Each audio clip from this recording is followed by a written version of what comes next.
Voilà, donc je suis l'amiral de division Yves Dupont. Donc, je suis rentré à l'école militaire en 1988, après avoir passé 3 ans à l'école des cadets. Ensuite, j'ai eu l'occasion de passer 3 ans à bord de navires, dans différents types de fonctions. Et puis, après quelques fonctions à terre, j'ai eu la chance de pouvoir étudier 2 ans à Paris.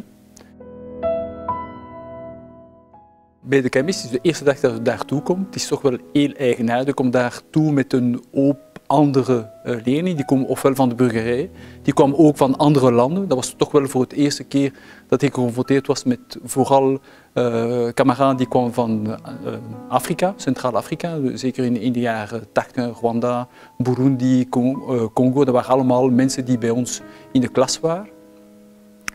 De eerste weken waren relatief moeilijk, zeker in de PIM. Als we de Parasat die ons de basis van het beroep van militair moesten aanleren. We zijn binnengekomen met 72. Na 1 jaar waren we nog 6 of 37 en we zijn beëindigd ook met 6 of 37. En zoveel jaar later komen we met minstens 20 1 keer per jaar samen om nog over alles te vertellen. Dus er zijn toch wel een zeer grote band die we daar gekweekt hebben in die 5 jaar. Après m'être occupé pendant très longtemps de matériel, ma nouvelle fonction sera commandant de l'école militaire.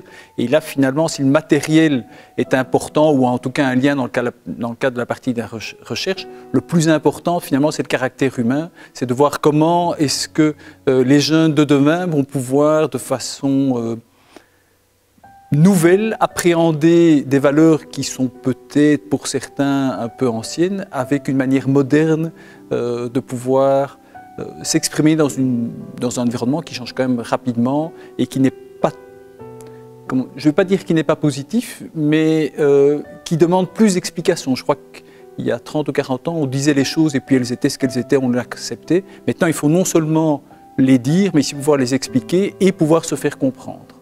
Et je crois que le challenge, il est là.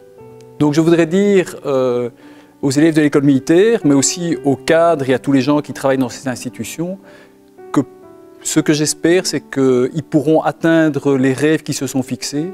Parce que finalement, quand on démarre une carrière de militaire, on a un rêve, on a une passion. Et le but, c'est de se donner les moyens d'arriver à atteindre les rêves qu'on se s'est fixés.